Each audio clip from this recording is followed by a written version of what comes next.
और screen share है sir online में? है। अच्छा ओके सर, थैंक यू।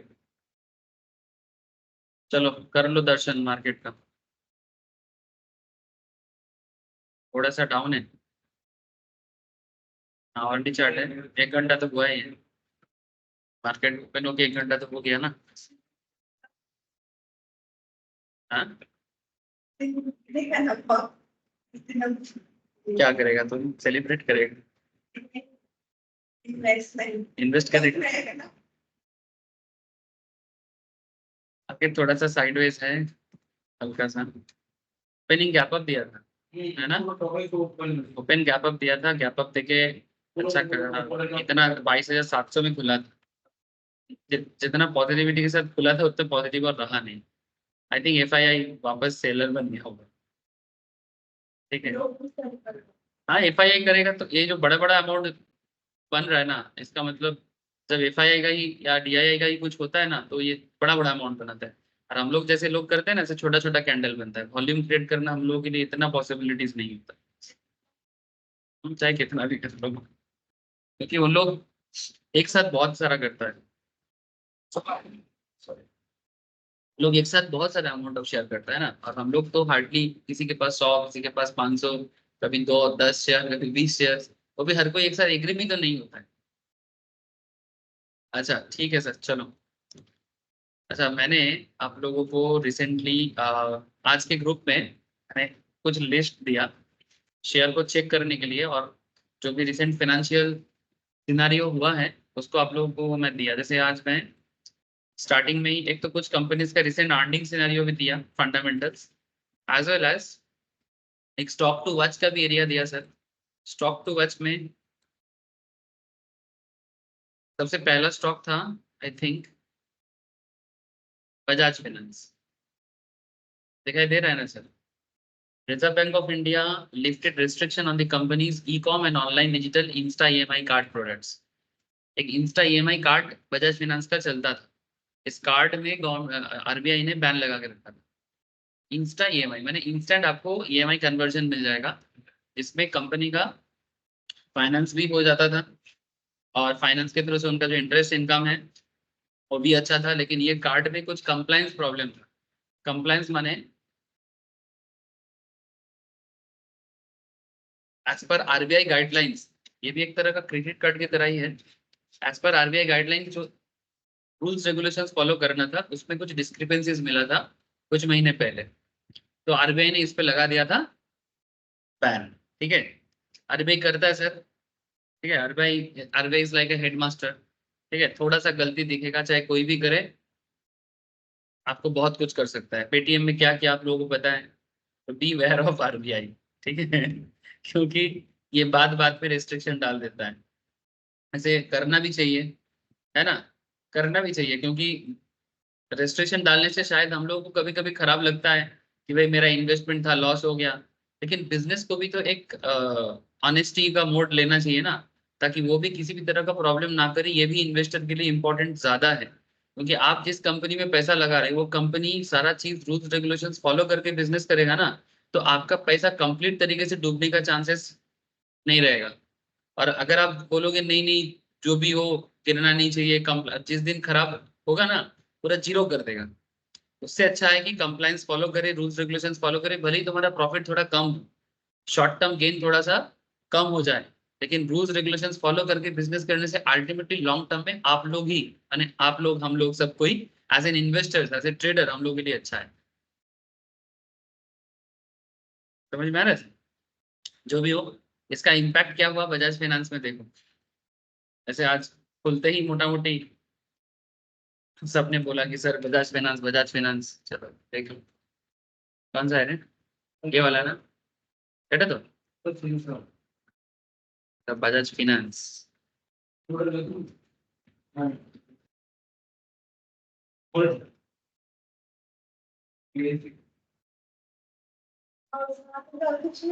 ये देखो, ये इसका प्रॉब्लम हुआ था।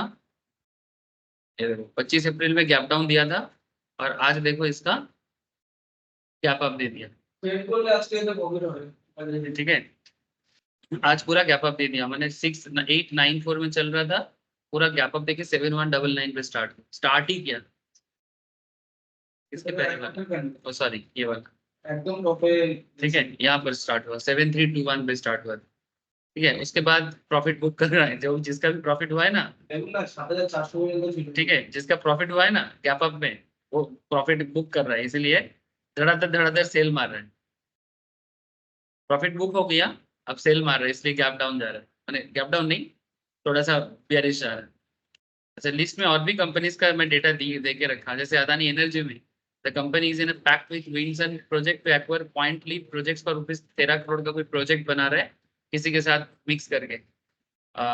इसका ऐसे और भी कंपनीज का मैंने डिटेल्स दिया, आप लोग ना डिटेल्स को पढ़ के थोड़ा सेंस लगाइएगा कि न्यूज जो है वो कितना पॉजिटिव न्यूज है और कितना नॉर्मल है और कितना नेगेटिव है। ऐसे न्यूज मैंने नॉर्मल तो नहीं होगा, कुछ तो बात है तभी न्यूज आया है, ठीक है।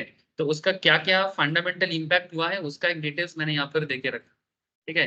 जैसे ये देखो, मैजागन डॉक शिप बिल्डर्स, 3-4 महीने पहले मैजागन डॉक में याद होगा धोनी को, ठीक है, कि किस तरह का गेम दिया था। उस टाइम पे धोनी था, आई थिंक तुम थे मैजागन पे टाइम पे, नहीं थे नहीं, उस टाइम पे तुम नए थे, उतना पता नहीं था। मैजागन में अच्छा खासा फिर से उसको शिप बिल्डिंग का ऑर्डर मिला 42 मिलियन, बहुत बड़ा शिप बिल्डर्स है इंडिया का, ध्यान रखिएगा इसका इम्पैक्ट पड़ता है, ठीक है। Wipro, the company will implement Wipro's Medicare prescription payment plan platform for the upcoming open enrollment period, इसको भी देखना। Indian Energy Exchange, the company achieve 9044 heavy overall volume in, ठीक है। IEX का भी इसका ओवरऑल कॉन्सेप्ट में डेवलपमेंट हुआ, इसका वॉल्यूम बढ़ा है, इसका वॉल्यूम बढ़ा है। अच्छा, लास्ट कुछ दिनों से मैं आपको एक कंपनी के बारे में बता रहा था, 3 दिन से बोल रहा था, गोदरेज का। गोदरेज का देखो, एस्टेक लाइफ साइंस, देखो इसको क्या हुआ है। ऐसे हर एक कंपनी में आप लोग चेक कर सकते हो, मैं एक एक का चेकिंग नहीं कर रहा हूँ, बट ये आप लोग आराम से कर सकते हो। देखो एस्टेक लाइफ साइंस में, देखो मेरे को ना लग रहा था, एक तो गोदरेज में रिसेंट एक सेपरेशन हुआ, उसका एक इम्पैक्ट है, और ये जैसे ही इसका जो प्रॉफिटेबिलिटी हुआ है ना, उसके कारण देखो आज गैप अप दिया था अप्रॉक्स 3% के आसपास, 1246 में चल रहा था, स्टार्ट हुआ था 1289 में, और जैसे ही प्रॉफिट हुआ, क्योंकि निफ्टी भी गिर रहा है, यानी ओवरऑल एक सेलिंग प्रेशर है मार्केट में। ओवरऑल निफ्टी तो गिर रहा है ना, यानी मार्केट में एक सेलिंग प्रेशर है, निफ्टी के अंदर ये नहीं है। लेकिन जब निफ्टी में एक इम्पैक्ट है तो उसका इम्पैक्ट ओवरऑल मार्केट के ऊपर कहीं ना कहीं आ ही जाता है, कि मार्केट में एक सेलिंग प्रेशर अभी है जिसके कारण रेड्यूस। लेकिन स्टार्ट हुआ था सर 1247 में, और आज ओपनिंग दिया था 1287 में, तो इसका इम्पैक्ट यही है सर, ये वाला इम्पैक्ट है। मैं बता रहा हूँ आपको क्या इम्पैक्ट, कौन सा चीज हुआ है। रेवेन्यू आपका एस्ट्रिक लाइफ साइंस का 21.08% का, ओवरऑल इसका रेवेन्यू बड़ा है सर मार्केट।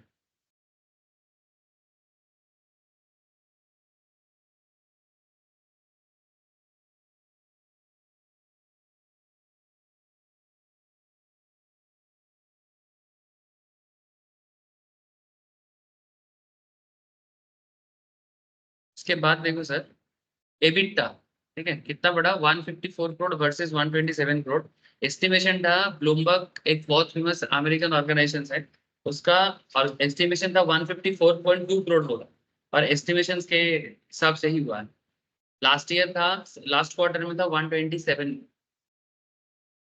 एबिटा था सर 135.43, मैंने एबिटा मैंने earning before interest tax depreciation and amortisation. एक बिजनेस जब फर्स्ट एवरी ईयर जब उसका कैलकुलेशन होता है, एक फंडामेंटल अप्रोच है, पर फिर भी क्योंकि न्यूज का एक इंपॉर्टेंट पार्ट है जिसके कारण ग्रोथ है, थोड़ा सा बता देते हैं सर। रेवेन्यू से कॉस्ट को माइनस करके, बिजनेस का सेल्स बने रेवेन्यू, ठीक है सर, रेवेन्यू से कॉस्ट को माइनस करके जो पहला चीज आता है उसको एबिटा बोलता है, EBITDA। अब एबिटा मैंने होता है कि अर्निंग बिफोर इंटरेस्ट, मैंने अभी अभी जो लोन है, लोन का इंटरेस्ट अभी तक पे नहीं हुआ, सरकार के घर में टैक्स अभी तक नहीं गया। डी माने डेप्रिसिएशन एंड अमोर्टाइजेशन, माने बिजनेस के पास जो फिक्स एसेट्स है, जो इतना दिन से भी यूज कर रहे हैं, चाहे मशीनरीज हो या कोई भी फर्नीचर फिक्सर्स हो, जो डेप्रिशिएट होता है। जैसे आपका मोबाइल फोन अगर आपने लिया था 30,000, 2 साल पहले लिया था 30,000 में, तो क्या उसका वैल्यू अभी मार्केट में 30,000 होगा? ऐसे ही आईफोन लग रहा है मुझे, कितने में लिया था सर बोलो, 70,000, 80,000, 50,000, अगर कितना साल पहले लिया था, 3 साल, अभी बेचने जाओगे कितना पड़ेगा बोलो? 10-15 हजार। तो ये बीच का 30 हजार कौन खा लिया? डिप्रिसिएशन खा लिया। ऐसे हर एसेट में एक डिप्रिसिएशन होता है, ठीक है। तो ये जो एबिटा है ये डिप्रिसिएशन होने से पहले का प्रॉफिट है। मैंने इसमें से अभी भी डिप्रिसिएशन खाया नहीं गया, डिप्रिसिएशन का एस्टिमेशन इसके अंदर नहीं है। ये जो अमाउंट है ना एबिटा जो आपको इसके अंदर, वो नहीं है। मैंने डिप्रिसिएशन उससे और माइनस होके और प्रॉफिट और थोड़ा सा रिफाइन होगा, ठीक है। और ए फॉर होता है एमोटाइजेशन। एमोटाइजेशन क्या होता है? नहीं सर, उल्टा नहीं है, सिमिलर काइंड ऑफ डिप्रिसिएशन ही है। डिप्रिसिएशन होता है सर फिक्स एसेट्स का, माने टेंजिबल एसेट का। टेंजिबल एसेट हम लोग उसको बोलते हैं जिसको हम लोग देख सकते हैं, छू सकते हैं, ऐसे एसेट को, जैसे मशीनरीज, एक बड़े फैक्ट्रीज के लिए मशीनरीज। लेकिन एमोटाइजेशन उस चीज का होता है जो कि बिजनेस का गुडविल, कॉपीराइट। सपोज पहले तुम्हारे पास एक फॉर्मूला था, जो फॉर्मूला से तुम एक जमाने में बहुत कमाया, ठीक है। लेकिन क्योंकि ये लाइफ साइंस कंपनी है, समझा करो सर, ये लाइफ साइंस कंपनी है, मैंने बायोलॉजिकल मैटर में काम करता है, गोदरेज जैसे ये सब फील्ड में बहुत माहिर है। ये गोदरेज एक्रोवेट, ठीक है, मैंने फीड्स बनाने में, फिर कौन से पेड़ पौधा में क्या देने से जो अलग अलग मेडिसिन होते हैं ना, वो सब चीज में ये बहुत काम करता है। तो इसके लिए फार्मूला इंपॉर्टेंट होता है। तो अगर कोई फार्मूला आज से 15-20 साल पहले, 50 साल पहले चलता था, उसका उस जमाने में काफी अच्छा था, मार्केट में उससे बेहतर चीज आ गया, तो आपका पुराना फार्मूला जो है उसको, उसका वैल्यूएशन क्या हो जाएगा? यानी फॉर्मूला एक्चुअली मार्केट से कभी कभी खरीदना भी पड़ता है। सपोज तुम एक अच्छा बायोलॉजिस्ट हो, तुम एक अच्छा फॉर्मूला जनरेट किए, अब तुम्हारा फॉर्मूला को मैं यूज करूंगा तो तुमसे वो चीज मैं परचेस करूंगा। इसको नो हाउ भी बोलते हैं। जैसे पेप्सी कोका कोला जिस सिस्टम पे बनता है, एग्जाम्पल के रूप में आप लोगों को लाइफ साइंस अगर समझने में, कनेक्ट करने में दिक्कत हो रहा है, मैं आपको पेप्सी कोक का एग्जाम्पल दे देता हूँ। बेसिकली तो सोडियम कार्बोनेटेड वाटर है, ठीक है। लेकिन ये कॉन्सेप्ट बहुत कंपनी कोशिश किया similar kind of Pepsi Coke का तरह टेस्ट करने का, सारा कंपनी वर्ल्ड वर्ल्ड में बहुत लोग कोशिश किया बट एग्जैक्टली नहीं बना पाया। एक कंपनी क्रैक कर दिया था, नाम बता सकते हो? Thums up. थम्स अप हमारे देश का है, ये क्रैक कर दिया था, similar taste like Coca Cola Pepsi, ठीक है, even much better than Pepsi को। तो थम्स अप को बाद में कोको कोला ने खरीद लिया बहुत बड़े अमाउंट से, और इंडियन मार्केट में तो वो थम्स अप ही ज्यादा बेचता है। टीवी में देखना एडवर्टाइजमेंट बाकी से ज्यादा थम्स अप का आता है, टेस्ट द थंडर। हाँ, बड़े बड़े एडवर्टाइजमेंट चलता रहता है ना, टेस्ट द थंडर, ठीक है। तो ये थम्स अप कोको कोला का जो फॉर्मूला होता है, वो फॉर्मूला जिनके पास होता है या जिनसे वो चीज खरीदा गया था, ठीक है, उनको एक कॉपीराइट क्लेम, मैंने कॉपीराइट मिलता है। तो अगर मानो कि ये चीज अभी मार्केट में उतना पहले जैसा नहीं चलता, तो उसका क्या होगा? वैल्यूएशन कम हो जाएगा। हर चीज का टेक्नोलॉजी का, जैसे नोकिया का टेक्नोलॉजी एक जमाने में क्या वैल्यूएबल था, अभी नोकिया का वो गुडविल है क्या? बात समझ में आ रहा है ना सर? तो इस तरह से हर बिजनेस का, हाँ, वही मैं बोल रहा हूँ कि एक टाइम पे वही सबसे इंपॉर्टेंट हुआ करता था। जिसके पास भी नोकिया का फोन होता था 2004-5 में, लोगों को लगता था बहुत बड़ी बात है ना। लेकिन बाद में एंड्रॉयड आने के बाद फोन का टेक्नोलॉजी में इतना बदलाव आया जो नोकिया एडेप्ट नहीं कर पाया। तो उसका जो मैन्युफैक्चरिंग गुडविल है, उसका जो नो हाउ, उसका जो फॉर्मूला है, उसका जो टेक्नोलॉजिकल गुडविल है, उसको हम लोग बोलते हैं एमोटाइजेशन। मैंने अगर इस तरह का कोई चीज जिसका वैल्यू गिर जाता है उसको एमोटाइज किया जाता है। बुझते बच्चे इसकी छूटा, ये सब फंडामेंटल कॉन्सेप्ट है। पर क्योंकि पॉइंट में दो चार है तो मैं आपको हल्का आइडिया दे रहा हूँ। जब आप लोग रिसर्च एनालिस्ट का पढ़ाई करोगे ना सर, तब ये सब चीजों में बहुत डिटेल्स में बात करना पड़ता है, इसीलिए नाम है रिसर्च एनालिस्ट, ठीक है। अच्छा, इसका एबिटा बड़ा है सर, इसका मार्जिन भी बड़ा है, नेट लॉस हल्का सा लास्ट ईयर के हिसाब से हल्का सा चेंज हुआ है 0.96 करोड़ में, versus net loss of 4.96 crore, माने 4.97। तो कहीं ना कहीं इसका एक डेवलपमेंट भी रहा है। ओवरऑल अगर आप इसका फाइनेंशियल स्टेटमेंट चेक करोगे तो आपको मिलेगा। तो इस तरह से यहाँ पर रेल टेल में तो गजब हुआ है। रेल टेल का क्या हुआ है देखते हैं।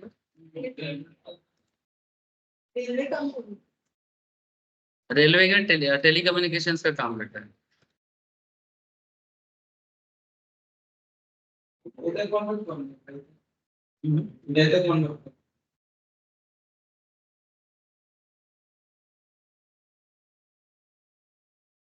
400। ट्रेंड में अभी भी है इसमें, लेकिन जिस तरह का बना, हाँ, रेलवे में नेटवर्किंग का काम करता है। हाँ, रेल टेल, हाँ, रेलेর যে নেটওয়ার্ক গুলো হয়, ঠিক আছে, ওইটার উপরে কাজ করে। इसका रिसेंट जो डेटा आया है इसमें ना, इसका सारा चीज बढ़ा है, रेवेन्यू भी बढ़ा है, एबिटा थोड़ा डाउन हुआ, मार्जिन थोड़ा डाउन, नेट प्रॉफिट बढ़ा है ओवरऑल 24.76% वर्सेस 77 करोड़ बढ़ा है। तो कहीं ना कहीं ये सब चीज आपके ओवरऑल ट्रेडिंग में एक इम्पैक्ट डालता ही डालता है। आप लोग ऑब्जर्व कर सकते हो, मैंने मैक्सिमम लिस्ट आज देने का कोशिश किया फॉर अपकमिंग फ्यू वीक्स के लिए, ठीक है। तो गो थ्रू करना जिसमें आपको पॉजिटिव कुछ ज्यादा दिखे। ट्रू डॉट का देखो, रेवेन्यू अप हुआ 8.73, एबिटा भी अप हुआ 13.41, नेट प्रॉफिट भी बढ़ गया 12.01, और बोर्ड रिकमेंड डिविडेंड ऑफ 25 पर शेयर। आई थिंक शेयर का ग्रोथ हुआ होगा।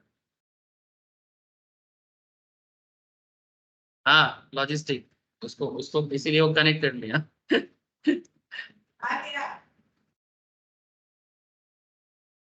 हाँ, देखा गैप अप दिया था आज का, गैप अप दिया था 6239 से, पूरा एकदम स्टार्ट हुआ था 627 में और चला गया था आज ही 634।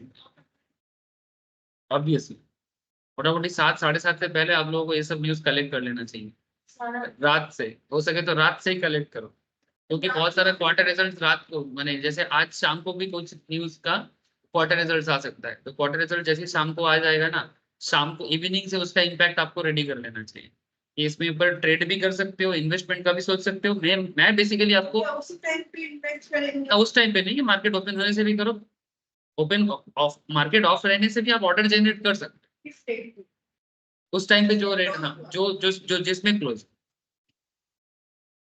अगर क्लोजिंग माने उसको बोलते हैं पीएम, आफ्टर मार्केट ऑपरेशन, हाँ, एएम ऑर्डर बोलता है, ठीक है, या पीएमओ भी कहेंगे, पोस्ट मार्केट ऑपरेशन, पीओ किसी को কোথাও কোথাও पीएमओ দেখা যায়, ঠিক আছে, एएमओ या एग्जीक्यूट मार्केट खुलने पे। अगर ज्यादातर ऑर्डर जनरेट होता है ना, तो ही गैप अप तरह का सिचुएशंस होता है। ये जो ब्लू डार्ट का जो, हाँ, ये जो ब्लू डार्ट का जो रिपोर्ट है, ये तो कल शाम को आ गया, ठीक है। अब शाम को जब रिपोर्ट आ गया तो बहुत सारा लोग ऑर्डर दिया था, तभी गैप अप क्रिएट हुआ है, क्योंकि टू मच डिमांड है शेयर बाई करने का। जब जब टू मच डिमांड होता है किसी चीज को बाई करने का, तो नो डाउट उसका दाम बढ़ेगा।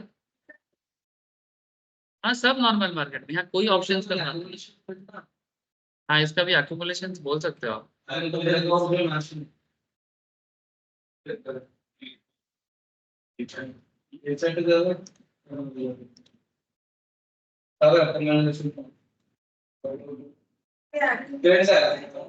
ट्रेंड है एक्यूमुलेशन फेज, डाउ थियरी में नहीं सीखा कि मार्केट के, हाँ, मार्केट गिरने के बाद जैसे एक्यूमुलेशन हो रहा है क्या, हाँ, कहीं ना कहीं हो रहा है, मैंने ट्रेंड में है, मैंने मोटा मोटी एक ट्रेंड में है और प्रॉफिटेबल भी हुआ है, तो यहाँ से कहीं ना कहीं थोड़ा सा और बढ़ने का ही चांसेस है, ठीक है।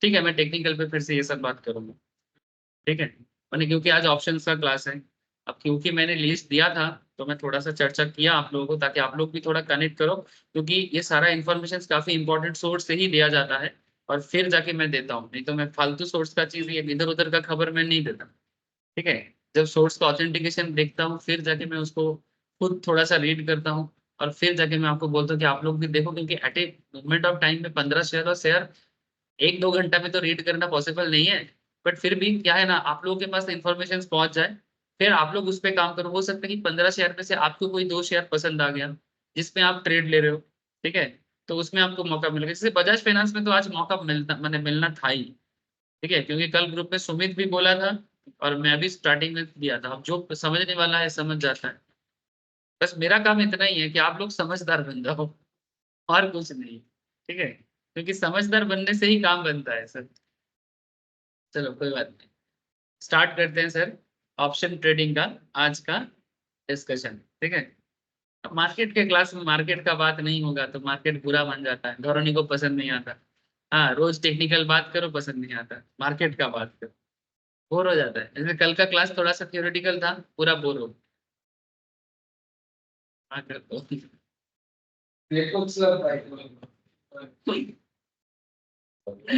अरे जोक्स तो चल ना तुम थोड़ा सेता में पीछे थी अभी तो मुने नहीं हाँ हो गया सर। चलो सर पुट ऑप्शंस को बाय करना है। चलो तो अभी तक आप लोग अभी अभी तक आप लोग कॉल ऑप्शंस बाय और सेल के बारे में एक आइडिया लिया। लेकिन हम लोग रोज बोलते हैं सर पुट पुट पुट एक क्या है पुट थोड़ा जानो तो सर। ठीक है उसके बाद जब हम लोग स्ट्रेटेजी पढ़ेंगे ना तो सब बाय करना सेल करना सब सीखेंगे स्ट्रेटेजी बनाएंगे। हाँ सब कुछ तब और बताएंगे पहले तो पहले नॉर्मल बात है सर। नीचे उसके नीचे वो कॉल है। नहीं मैं ये ढूंढ रहा हूँ এখান থেকে অপশন সেন্টারে যাওয়ার অপশনটা দেয় না আপনি আগে লিপিড চার্টে যান লিপিডে যান কোথায় লিপিড কোথায় এই তো ও আচ্ছা এইখানটা সরি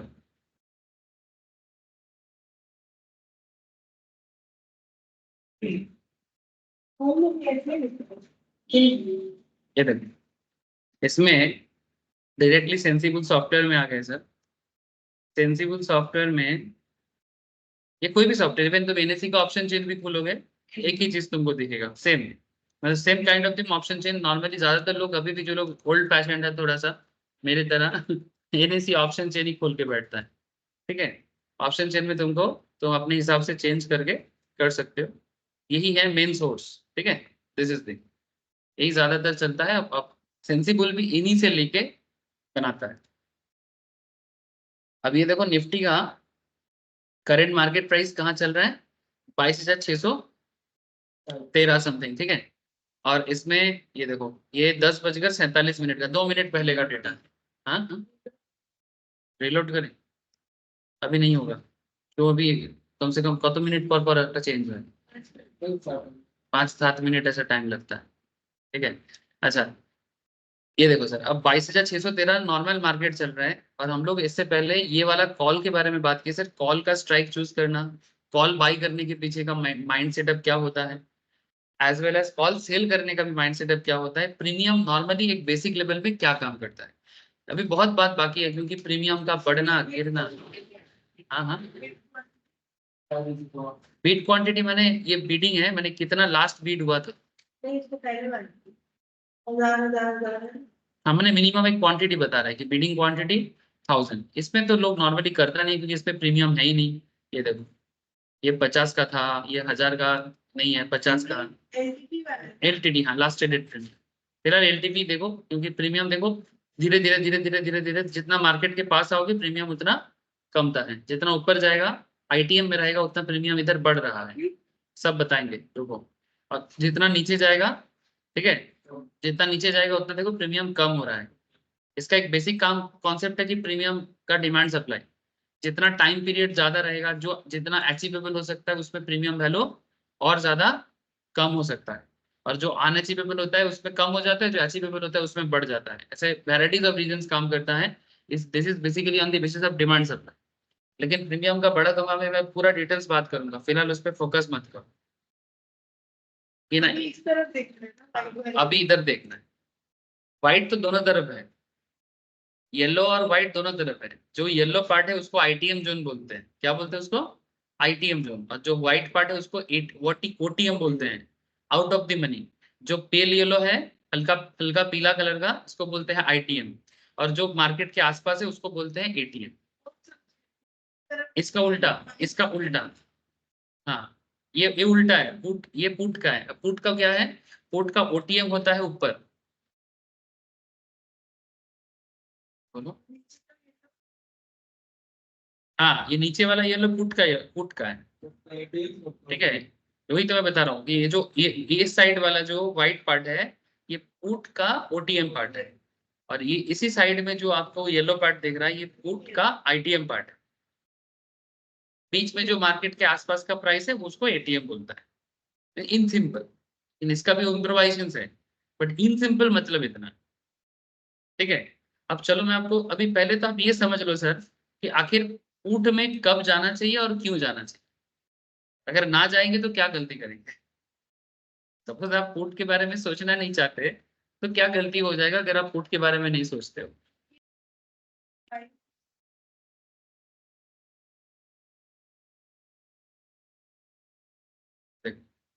यहाँ फुल पर ऑप्शन से फुल ऑप्शन से तो पावर नहीं मतलब रिजेक्टर है फुल ऑप्शन से मिल जाएगा कलर बदल जाएगा। नॉर्मली पुट बाई तब होता है सर जब when you are thinking about markets bearishness. Sell हो ही रहा हाँ, अगर जैसे कि कॉल सेल कब कर रहे थे है। मार्केट बियरिश में, कॉल का सेलिंग कब होता है मार्केट के बियरिशनेस में, माने जब आपको लगता है कि मार्केट गिरेगा या मार्केट जहां है वहीं पर रहेगा, ऐसे सिनारियो में हम लोग कॉल को सेल करते हैं। कॉल बाई तो सिर्फ बुलिशनेस पे होता है और कॉल सेल बियरिशनेस पे होता है। पुट बाई होता है बियरिशनेस पे। जैसे कि अगर मानो कि यहाँ पर जैसे 22,650 का या 700 का एक चल रहा है, 650 का चल रहा है मानो, और आपको लग रहा है निफ्टी गिरेगा, ऐसे सिचुएशन में अगर आप पुट बाई करते हैं, ठीक है, देख रहे हैं सर, यहाँ पे देखो एनालिसिस भी दे रहा है 1 ट्रेड सिलेक्टेड और इसमें आपका प्राइस बता रहे 130.15, ये आपका रहा स्ट्राइक, एक्सपायरी डेट है 9 मई को, जो अपकमिंग एक्सपायरी आ रहा है वीकली बेसिस पे। और यहाँ पर आपका स्ट्रेटेजी बिल्डर में जाने से ये कुछ दिखाएगा, ये क्योंकि सॉफ्टवेयर है ये अपने हिसाब से मैक्सिमम प्रॉफिट ऑफ अनलिमिटेड। हाँ नहीं, ये फ्री में आता है, जीरोधा अपस्टॉक सबका फ्री ही है, ठीक है। मैक्सिमम प्रॉफिट आपका अनलिमिटेड है, ब्रेक इवन बता रहे 22,515 में मार्केट जाएगा तो, और आपको मैक्सिमम लॉस अगर हो सकता है तो 3,379 टका का लॉस हो सकता है, ठीक है। इसके लिए मोटा मोटी आपको फंड्स कितना नीडेड है 3235, इतना फंड आपको जमा करना पड़ेगा, ठीक है। कॉल सेल के केस में आप लोगों ने देखा था कि आपको फंड का जरूरत बहुत होता है, कॉल सेलर को फंड का जरूरत बहुत होता है, लेकिन पुट बायर को इतना फंड का जरूरत नहीं होता, ठीक है। तो इसीलिए कॉल सेल का ही एक सब्स्टिट्यूट ऑप्शन है आपके पास, ठीक है, क्योंकि ये सस्ता है, ठीक है, ठीक है। एक सब्स्टिट्यूटेड ऑप्शन है क्योंकि ये सस्ता है, इसीलिए काफी ज्यादा लोग अट्रैक्ट होता है, ठीक है। फॉर एग्जाम्पल निफ्टी का ये देखो पीई, ठीक है, ये देखो पी, मैं जस्ट यहाँ पर इसको बाई करता हूँ, सेल नहीं अभी बाई कर रहा हूँ, ठीक है। जैसे मैंने बाई किया, कितना वैल्यू दिखा रहा है 3318, कितना क्वांटिटी है 25, प्रीमियम चल रहा है, नहीं इसको कम नहीं कर सकते, चेक करके देख सकते हो, এটা লটটা কম করে দেন, এটা কম করা যাবে না, ये वो इसमें होता है, स्टॉक में होता है निफ्टी का लॉट, ये एक लॉट का ही साइज है 25, मिनिमम इतना लॉट देना नहीं तो एग्जीक्यूशन नहीं होगा, स्टॉक में नॉर्मली चेंज करने का এটাতে এটাতে 25 क्वांटिटी एक लॉट, ठीक है। अब बढ़ाओगे तो यहाँ पर 2 करोगे तो 50 क्वांटिटी 2 लॉट, ठीक है, समझ में आ रहा है सर। फिलहाल आप देखो मार्जिन अमाउंट देख पा रहे हो सर 6577, क्या कर रहे हैं सर पुट बाई कर रहे हैं, क्यों कर रहे हैं पता नहीं, फिलहाल बस दिखा रहे हैं कि ऐसे कर सकते हैं, ठीक है, क्या होता है, ठीक है। बहुत ज्यादा लोग मार्केट में न्यूज सुनता है और बाई करने चले जाए, पुट बाई कर ले पुट बाई कर ले, बस उसको कोई बता दिया पी होने से देख समझ जाना कि वो पुट है और वो बाई कर लेता है। अरे क्यों बाई कर रहा है, किस लिए बाई कर रहा है, उसका कारण तो पता कर, फालतू में काय को बाई कर रहा है, ठीक है। बहुत ज्यादा लोग इसी कारण से फंसता है क्योंकि लोग कहता है टिप्स ओरिएंटेड जो ट्रेडिंग कॉन्सेप्ट है ना, ये बहुत खतरनाक है, ये आपको वो खुद भी डूब सकता है, आपको लेके डूबेगा, ठीक है। मैंने ये जो लोग सिर्फ टिप्स पे भरोसा करता है, only dependent on the tips is not a good thing sir, बहुत खतरनाक चीज है और फिर मार्केट का ही नाम बदनाम होता है। So I hope by now you are through with the practicalities of call options from both the buyers and seller perspective. And if you are indeed familiar with the call options, then orienting yourself to understand put option is fairly easy. अब अगर आप लोग call options का एक idea ले चुके हो तो अभी पुट का भी आइडिया ले लो सर, बहुत ज्यादा प्रॉब्लम नहीं है। The only change in a put options from the buyer perspective is the view on the market should be bearish. आप पुट बाई तभी करोगे जब आपको मार्केट में बियरिशनेस दिखे, माने जब आपको ये फीलिंग आए या फिर ये डायरेक्शन मिले आपको कि मार्केट तो अभी गिरने वाला है या फिर मार्केट में पॉजिटिव मोमेंटम नहीं है, मार्केट में bearish momentum. This is oppose to the bullish view of a call options buyer. एक call options buyer bullish view पे कॉल बाय करता है और एक put options buyer bearish view पे पुट बाय करता है। सर क्यों? सर क्यों का जवाब आपको अभी मिलेगा। Put options buyer is betting on the fact that the stock price will go down by the time expiry approaches, माने जब तक एक्सपायरी आएगा उससे पहले वो मार्केट नीचे गिरेगा। Hence, in order to profit from this view, he enters into a put options agreement. जो आपको मैं अभी दिखा रहा था, एग्रीमेंट करने के लिए तो ज्यादा कुछ नहीं करना था, पॉपअप बॉक्स आ जाता है, आपको बस बटन हिट करना होता है और जो फंड जमा करना बोलता है उतना करना पड़ता है। उसके लिए बहुत बड़ा रॉकेट साइंस का मैटर नहीं है सर, एक बटन का खेल है और बैंक अकाउंट से ट्रेडिंग अकाउंट में पैसा जमाने का खेल है। एग्रीमेंट करना एकदम 2 मिनट का खेल है। जैसे दुकान खोलना चाहे तो अगर मानो बाप के पास पैसा है, माने पापा के पास पैसा है, तो दुकान तो तुम अभी खोल दोगे, लेकिन सवाल उठता है कि दुकान चलाओगे कैसे।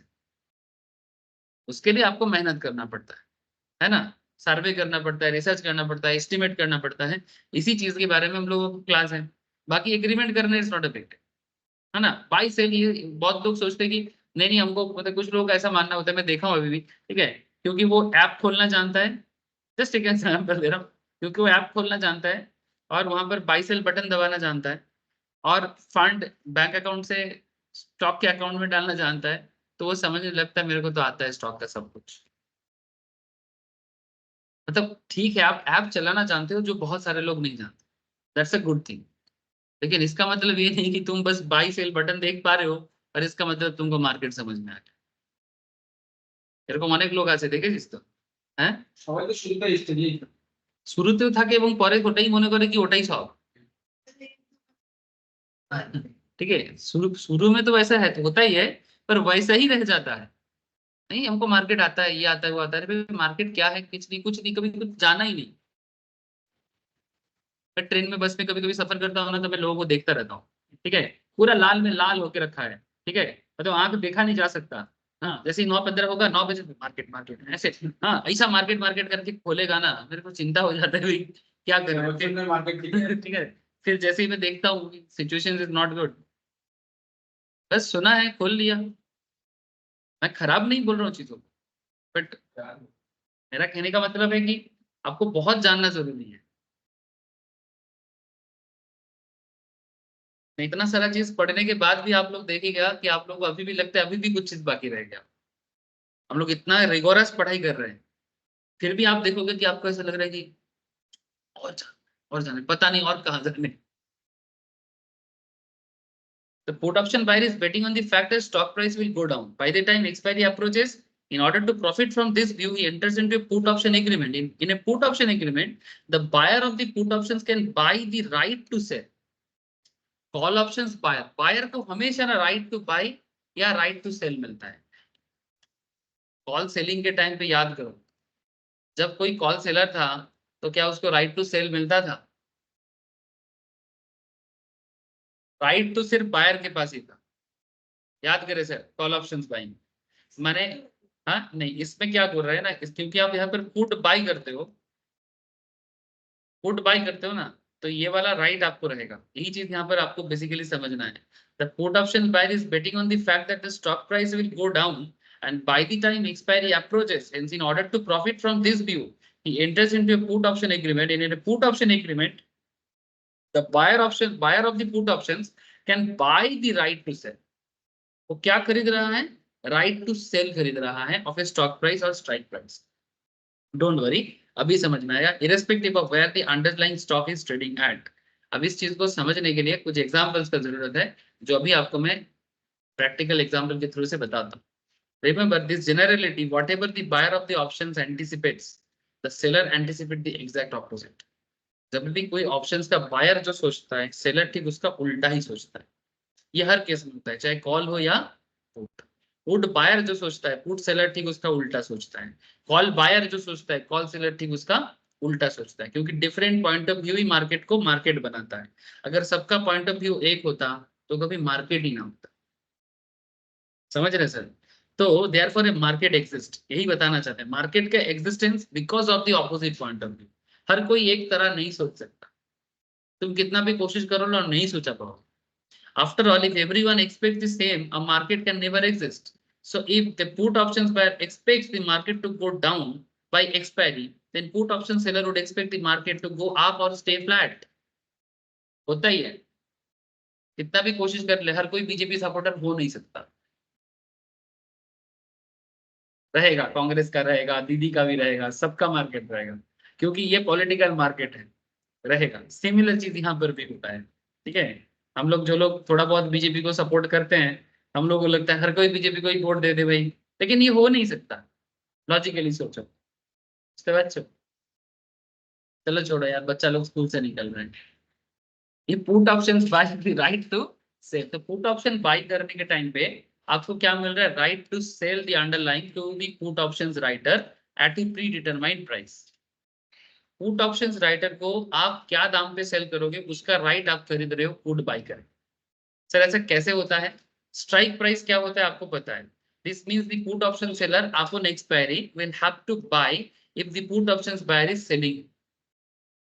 पुट ऑप्शंस बायर को on expiry will have to buy if the put options buyer is selling। अगर put options buyer उसको सेल कर रहा है तो उसको खरीदना पड़ेगा, क्योंकि वो राइट टू सेल वो ले रहा है बाय करने का। Pay attention here, at the time of the agreement the put option seller is selling a right to the put options buyer, wherein the buyer can sell the underlying to the put option seller at the same time of expiry। but sir आप हो गए confused। yes, मैं समझ सकता हूँ sir, पूरा माथा के ऊपर से जा रहा है। Just think the put option is simple contract. अभी इसको ना 2 मिनट थोड़ा सिंपल सोचो, एकदम सिंपल कॉन्ट्रैक्ट जहां पर दो पार्टी मीट करता है एंड एग्री करता है, enter into a transaction based on the price of an underline. The party agreeing to pay a premium is called the contract buyer. चाहे वो कॉल ऑप्शन हो चाहे पुट ऑप्शन हो, जो प्रीमियम पे करता है वो बायर होता है। ये चीज तो तय कर लो। कॉल ऑप्शंस बाय करना भी प्रीमियम पे करना करेगा, और पुट ऑप्शंस का जो बाय कर रहा है वो भी प्रीमियम पे करेगा। किसको करेगा? कॉन्ट्रैक्ट सेलर को। अब कॉन्ट्रैक्ट सेलर जैसे कॉल ऑप्शंस के केस में कॉल सेलर होता है, पुट ऑप्शंस के केस में पुट सेलर होता है, ठीक है। माने हमेशा बायर प्रीमियम पे ही करता है, चाहे तुम पुट बाय करो या कॉल बाय करो। Now the next question is, एक सेकंड कॉल लेना पड़ेगा। हाँ आप आ गए क्या? अच्छा अच्छा रुकिए, ऑफिस में दे दीजिए फिर।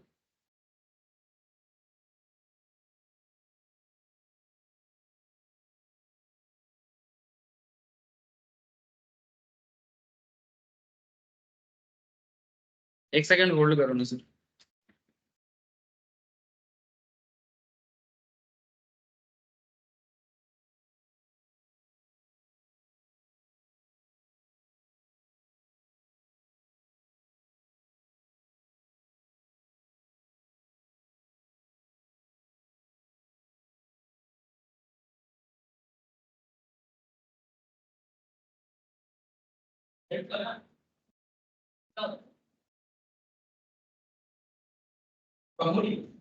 मोटा देसी नहीं है।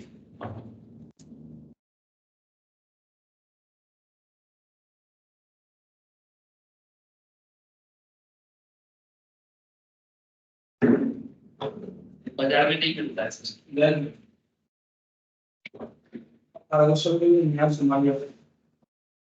অনেক দাম নেই। 10 रुपए का 15 रुपए सर ये देसी मुड़ी है, ये हाथ में बना हुआ मुड़ी है।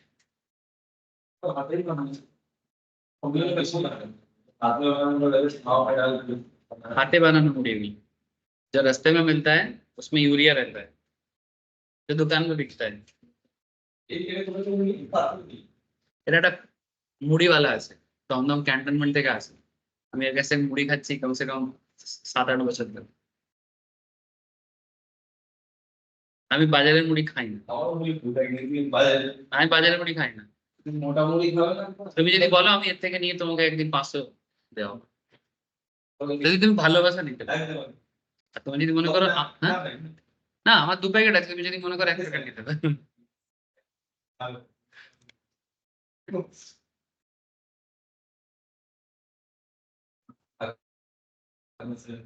ঠিক আছে, এখন বইয়ের কাছে যাও। गोयत मार के ये सब और ऐसे मुड़ी खा उज्जैन में बहुत अच्छी मिली जाऊंगी।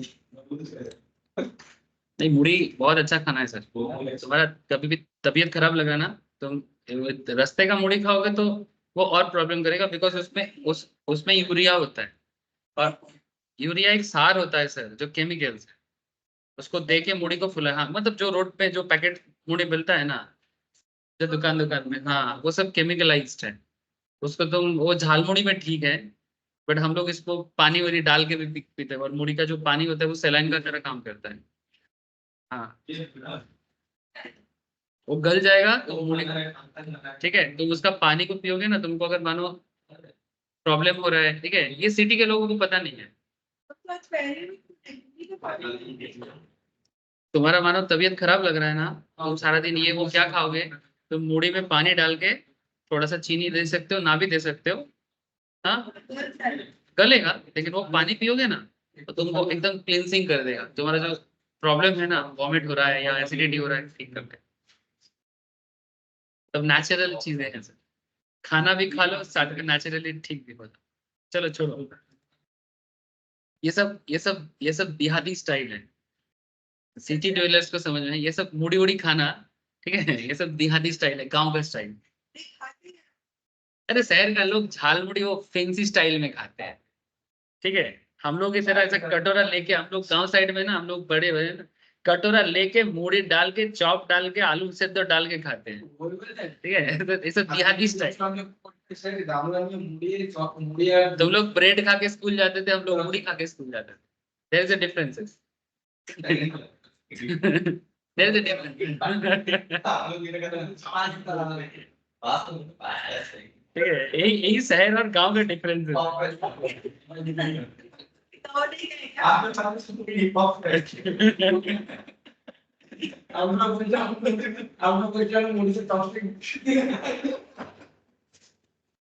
चल सब क्लास कर रहे हैं हम। चुप, कल के दिन बोयर कैसे जावे ना। बड़े बड़े सवाल बोलेंगे काजिल The party agreeing to pay the premium is called the contract buyer, and party receiving the premium is called the contract seller. The contract buyer pays the premium and buys himself a right. जो by कर रहा है premium देके वो right ले रहा है, ये हमेशा होता है। The contract seller receives the premium and obligate himself. Contract seller premium लेके अपने आप को ऑब्लिगेटेड कर रहा है, मैंने जो बायर बोलेगा उसको उस टाइम पे करना पड़ेगा, राइट नहीं ले सकता food seller also. The contract buyer will decide whether not to exercise his right on the expiry day. यही बायर का फायदा होता है, प्रीमियम कम भी देता है और राइट भी ले लेता है। If the contract buyer decide to exercise his right, then he gets to sell the underlying, maybe a stock, underlying माने stock भी हो सकता है या फिर index भी हो सकता है, at the agreed price, and contract seller will be obligated to buy this underlying from the contract buyer. And obviously, the contract buyer will exercise his right only if the underlying price is trading below the strike. अगर underlying price माने asset, जिस asset पे आप trade कर रहे हो, वो अगर स्ट्राइक से कम रहे तो ही जाके ये बाई एक्सरसाइज करेगा, क्योंकि इसी में तभी उसका फायदा है, क्योंकि ये मार्केट के बेयरिशनेस के लिए वेट करता है, बुलिशनेस के लिए नहीं। This means by virtue of the contract the buyer holds, he can sell the underlying at a much higher price to the contract seller when the same underlying is trading at a lower price in the open market. जब कोई stock market में कम दाम में चले, उस time पे आप pre determined price में उसको बेच सकते हो। अब इसका एक आपको एग्जांपल देता हूं, आपके मन में जो भी डाउट आया ना सर, सारा डाउट क्लियर हो जाएगा। लेकिन सर एक चीज आप याद रखना, हाँ मतलब बाद में कम हो जाता है मार्केट, लेकिन आप तो पुराने दाम पे डील करके रखे। अब देखो मैं बताता हूँ, क्लियर हो जाएगा। कंसिडरेशन दिस सिचुएशंस, ठीक है, between contract buyer and contract seller. अब एक है बायर, एक है सेलर, ये रहेगा ही, ठीक है। अब एज्यूम रिलायंस इंडस्ट्री ट्रेड कर रहा है 850 एग्जाम्पल के रूप में, ऐसा तो होता ही है, 850 की जगह अभी 3000 पे ट्रेड कर रहा है, डजंट मैटर ना, कॉन्सेप्ट समझो। Contract buyer buys the right to sell Reliance to contract seller 850 upon expiry. अब जो कॉन्ट्रैक्ट बाई करना चाहता है वो प्रीमियम जमा करके सेलर को बोल रहे हैं कि हम इतने दाम पे तुमको बाद में तुमका बाई का राइट ले लेगा, माने बेसिकली तो contract buyer buys the right to sell, माने वो क्या बाई कर रहा है, राइट टू सेल बाई कर रहा है, किसको, जो कॉन्ट्रैक्ट सेलर है उसको, कितने में? 850 में। कब करेगा? एक्सपायरी डेट में करेगा। एक्सपायरी मानो अभी 5 दिन, 7 दिन, 8 दिन, 10 दिन देरी है। जैसे अभी जो मार्केट चल रहा है उसका एक्सपायरी कब है? 9 मई को, है ना? Similar kind of. अब इस राइट को पाने के लिए पुट बायर क्या करता है? The contract buyer has to pay a premium to the contract seller, जो आप लोग कॉल में भी देख चुके हो सर। Against the receipt of this premium, contract seller will agree to buy Reliance Industries shares 850 upon expiry. जो सेलर है उसको 850 में लेना ही पड़ेगा पुट सेलर को, but only if contract buyer wants him to buy it from. But अगर contract buyer इसको देना चाहेगा तभी, सेलर चाहने से नहीं होगा, बायर चाहने से ही होगा, क्योंकि बायर के पास सेल करने का राइट है। मतलब मेरे पास कोई चीज है, मैं उस चीज को खरीदा, लेकिन खरीदने के बाद उसको बेचने का राइट मेरे पास आ गया। मैंने बाय किया पर इसको बेचने का राइट मेरे पास ही है, खरीदने वाले के पास। ये है मेन पॉइंट। अब आगे इस चीज सिचुएशन से आपको बहुत क्लियर हो जाएगा, कोई मुश्किल वाला बात नहीं है, थोड़ा सा आप लोगों का पेशेंस चाहिए, आप लोग समझ जाओगे।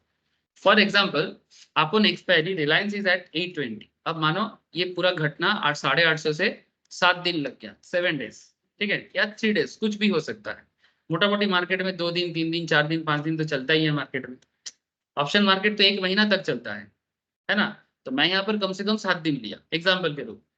अगर एक्सपायरी में रिलायंस 820 में है, then contract buyer can demand contract seller to buy Reliance at 850 from। अगर रिलायंस एक्सपायरी में 820 पे चलता है तो कॉन्ट्रैक्ट बायर बोलेगा कॉन्ट्रैक्ट सेलर को कि आपको 850 में ये लेना पड़ेगा, जिसका दाम ऑलरेडी मार्केट में 820 चल रहा है, वो मार्केट में 850 में उसने पहले ही बेच दिया था, राइट टू सेल ले लिया था। इसका मतलब ये होता है sir, this means contract buyer can enjoy the benefit of selling Reliance at ₹850। Buyer 850 में बेचेगा और उसी चीज को ओपन मार्केट में सस्ता दाम पे खरीद लेगा, क्योंकि उसने ऑलरेडी कॉन्ट्रैक्ट सेल का राइट लिया था। जिसका दाम मार्केट में 820 चल रहा है, वो चीज वो ऑलरेडी 850 में कॉन्ट्रैक्ट करके रखा था। So if Reliance is trading at 850 or higher upon expiry is 8, say for example 870, it does not make sense for contract buyer to exercise the right। माने अगर तुमने 850 में डील किया था और जब एक्सपायरी हुआ तो मार्केट 870 पे चल रहा है, तो फिर यहाँ पर कॉन्ट्रैक्ट बायर अपना राइट एक्सरसाइज नहीं करेगा and ask contract seller to buy the shares from him at 850। This is quite obvious since he can sell it at a higher rate in the open market, because open market में तो तुम higher rate पे बेच सकते हो, तो फिर 850 में क्यों करो? तो कंफ्यूज क्यों हो रहा है सर? जो चीज मैंने 850 में ऑलरेडी डील कर दिया, उसका करंट मार्केट 820 है, तो मैं जो चीज सस्ता है उसको महंगा दाम पे तो पहले ही बेच चुका, तो मेरे राइट टू सेल मेरे पास है। तो जो सेलर है, नहीं सर लॉस कहाँ है? मार्केट मैंने ऑलरेडी सेल का राइट बाय किया था, तो मैंने जो चीज 850 में बेच दिया था वो अभी 820 में मिल रहा है, तो मैंने बेच दिया था 850 में, अभी 820 है, तो मेरे को तो 30 का फायदा है, क्योंकि मैं तो अभी उसको बाय कर लूंगा 820 में मार्केट, और मैं उसको ऑलरेडी बेच दिया था, राइट टू बाई करके सेल का राइट ले लिया था 850 में। हाँ, बाद में जब 820 मार्केट में चला तब मैं बेच दिया।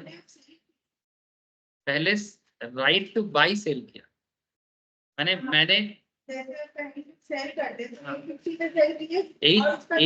850 में से राइट टू बाई, मैंने बेसिकली हम लोग पुट ऑप्शंस बाई किया, और बाई करने का मतलब है कि जो सेलर है, ठीक है, उनको बेचने का राइट मैं लिया, सेलर नहीं ले सकता, बायर को मिला। मैं पुट बायर, बट मैं बोला कि तुमको 850 में लेना है एक्सपायरी में। तुम मेरे साथ इसी कॉन्सेप्ट में डील किए, थोड़ा सा और रुको, आपको और क्लैरिटी मिलेगा, मिल जाएगा गारंटी देता हूँ।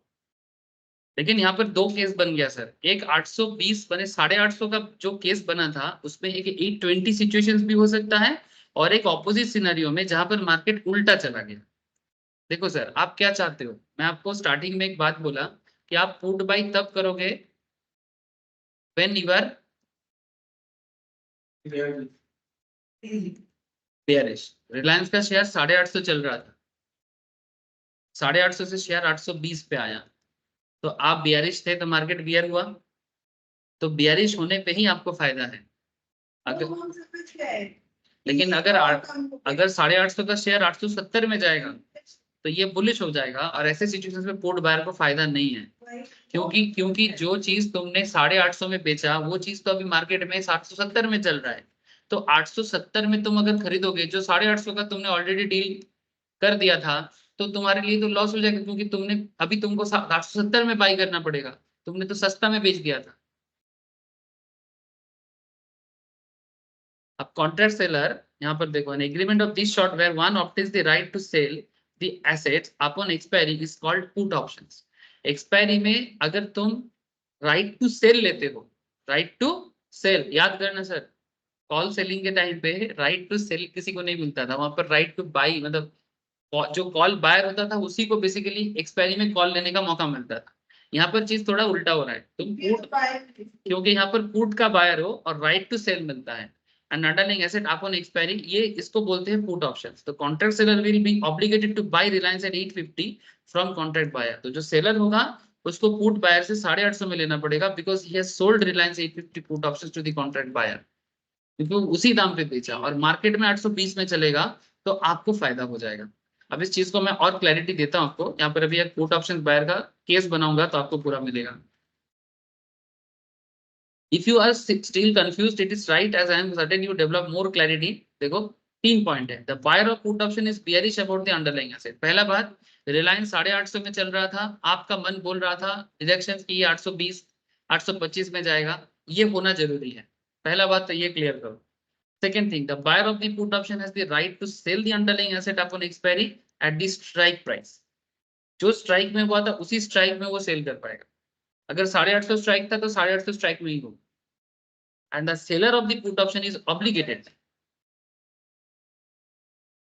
उसको बाद में आते हैं, पहले तुम नॉर्मल कॉन्सेप्ट को थोड़ा डेवलप करो। मैं समझ सकता हूँ अभी भी कंफ्यूज है सब कोई, 2 मिनट और लगेगा। पहले ये थोड़ा सा कॉम्प्लेक्स है, बट एक बार मुझे पहुंचने दो। आपको ये जो कॉम्प्लेक्सिटीज है ना, आप पहले ना मेन पॉइंट को थोड़ा फाइंड आउट करने की कोशिश करो। पहला बात है कि अगर बेयरिश होगा तो मैं पुट बाय करूंगा, ये बात पहले आप दिमाग में। सेकेंड थिंग आप दिमाग में रखो जी, बायर जो पुट ऑप्शन बाई कर रहा है, राइट टू सेल ले रहा है, वो बेसिकली एक्सपायरी में स्ट्राइक प्राइस में ही सेल करेगा। Second point. And third point, the seller of the put option is obligated, मतलब जो पुट का सेलर बनेगा वो ऑब्लिगेटेड रहेगा, बिकॉज वो प्रीमियम रिसीव करता है, वो प्रीमियम रिसीव करता है। और उसका क्या ऑब्लिगेशन रहेगा? To buy the underlying at the strike price from the put buyer. जो सेलर रहेगा उसको बाई करना पड़ेगा पुट ऑप्शंस बायर से, जो स्ट्राइक प्राइस है उस ऑप्शन से, वो ऑब्लिगेशन है उसका, उसको करना ही पड़ेगा। If buyer wishes to exercise right, अगर पुट बाय यार ये चाहता है तो उसको करना पड़ेगा। सेलर के साइड में, माने पुट सेलर के पास कोई ऑप्शंस नहीं रहेगा। अब ये सब राइट पुट बायर के पास है, राइट को सिर्फ ऑब्लिगेशंस करना है। अब मार्केट जैसे जाएगा, बायर को भी तो सेलर को भी फायदा है, ऐसा नहीं है, फायदा इसको भी होता है, जो भी सही निकलेगा उसको फायदा। अब building a case for a put options buyer, इसमें एक बैंक निफ्टी का एग्जांपल लिया गया। अब आप लोगों को पूरा केस समझ में आ जाएगा। देखो,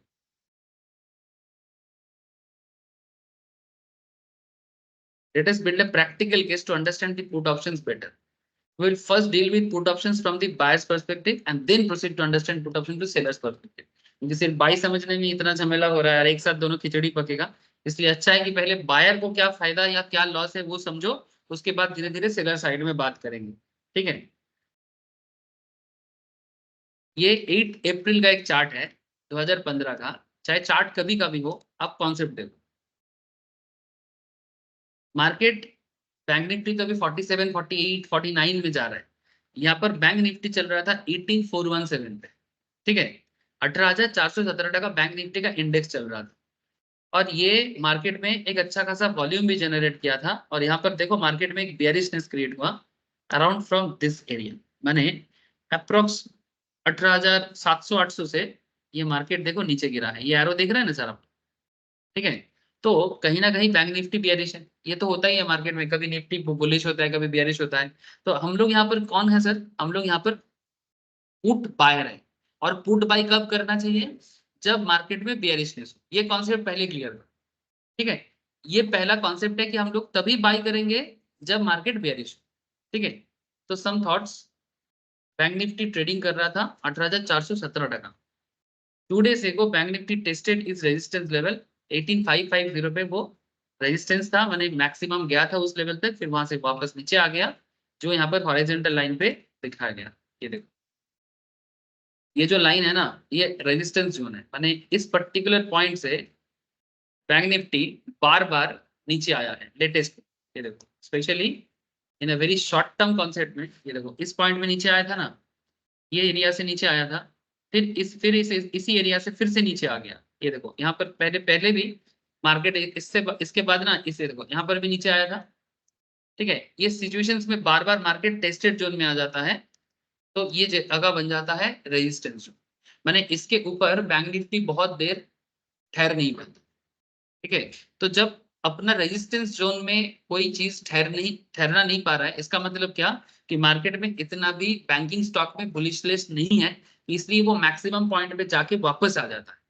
ये चीज हम लोग टेक्निकल क्लास में, रेजिस्टेंस सपोर्ट के क्लास में बात करते हैं। अब 18550 से जैसे ही वो नीचे आने का ऑटोमेटिक बात है, क्योंकि पहले भी हुआ है और ऐसा फिर से हो सकता है, क्योंकि मार्केट में बैंकिंग बिजनेस में ऐसा कोई पॉजिटिव मोमेंटम नहीं है, तो ओवरऑल बैंक निफ्टी कहीं ना कहीं थोड़ा साइडवेज है या बियरिश है। ये पहला दिमाग में आपका आना चाहिए। अब जैसे आपके दिमाग में ये चीज बैठेगा, तो ये रेजिस्टेंस लेवल को क्रॉस करके जैसे ही नीचे आना चालू, जो कि ग्रीन हॉरिजॉन्टल लाइन के नीचे वाला एरिया है, ये वाला। ठीक है, ग्रीन हॉरिजॉन्टल लाइन के नीचे वाला एरिया है जो मार्केट के बियरिशनेस को कंफर्म करता है। थर्ड में, consider 18550 as resistance since there is a price action zone at this level which is well spaced in time। माने एक पहले भी, ये देखो RSI लेवल भी मोटा मोटी 38.313 चल रहा है, और पहले भी इस जोन से मार्केट बार बार वापस आया है। तो ये चीज एक ट्रेडर को टेक्निकली फाइंड करने में हेल्प करता है कि मार्केट यहाँ से नीचे जाने का ही चांसेस बढ़ता है। अब प्राइस एक्शन जोन माने जो ब्लू एरिया से यहाँ पर डिनोट किया गया है, ये प्राइस एक्शन माने इस एरिया में पहले भी मार्केट में चेंजेस देखने को मिला है, इस एरिया में पहले भी मार्केट में चेंजेस देखने को मिला है, तो फिर से सिमिलर काइंड ऑफ एरिया आ गया है, तो मार्केट में वापस चेंजेस देखने को मिल सकता है, क्योंकि बार बार उस एरिया में चेंज हो रहा है। तो जब एक एरिया में बार बार चेंज होता है ना, तो उस एरिया में फोकस बढ़ा देना चाहिए। ये टेक्निकल एनालिसिस आपको सजेस्ट करेगा। And this is also known as, popularly इसको ऐसे बोलते हैं प्राइस एक्शन जोन, कि किस पॉइंट पे जाके मार्केट बार बार या तो सपोर्ट लेवल में या तो रेजिस्टेंस, क्योंकि हम लोग यहाँ पर बियरिशनेस पे बात कर रहे हैं तो हम लोग रेजिस्टेंस पे बात कर रहे हैं, अगर हम लोग बुलिशनेस पे बात करते तो हम लोग सपोर्ट पे बात करते। ठीक है, बट यहाँ पर हम लोग का सोच क्या है, बियरिशनेस, तो इसलिए हम लोग रेजिस्टेंस पे बात करें। बात समझ में आ रहा है ना सर? देखो समझ में आएगा, मैं बोला तो आपको समझ में सारा बात आएगा। देखो 7 अप्रैल आरबीआई मेंटेन्ड स्टेटस को ऑन द मॉनेटरी रेट्स। क्या क्या रीजंस हो सकता है? जैसे आज भी देखो आरबीआई का एक छोटा सा रिपोर्ट, बजाज फाइनेंस का क्या किया आप लोग देखा, पेटीएम का कितना बड़ा बैम्बू दिया था, कोटक बैंक में क्या हुआ है, आप लोग समझ पा रहे हैं ना सर, कि किसके कारण क्या होता है, ये समझना बहुत जरूरी है। 7 अप्रैल आरबीआई ने एक स्टेटस को मॉनेटरी रेट्स पे बोला कि they kept the key central rates unchanged. ये हर क्वार्टर में आता है, फोकस रखिएगा। एवरी क्वार्टर में आरबीआई एक रेपो रेट के ऊपर डिस्कशन करते हैं कि रेपो रेट चेंज होगा कि अनचेंज रहेगा। ठीक है, ये जब हुआ था तब भी अनचेंज था, जब ये नोट्स लिखा जा रहा था। As you may know, RBI monetary policy is the most important event for Bank Nifty। Sir क्यों? क्योंकि ये इनके ऊपर ही डिपेंड करता है। अगर रेपो रेट इंक्रीज करता है तो ये बैंकिंग बिजनेस में इंपैक्ट करता है। रेपो को अनचेंज रखने से मार्केट एक हैबिचुएट होता है, और रेपो को कम करने से मार्केट बहुत खुश हो जाते हैं, स्पेशली ओवरऑल बैंकिंग बिजनेस। क्यों?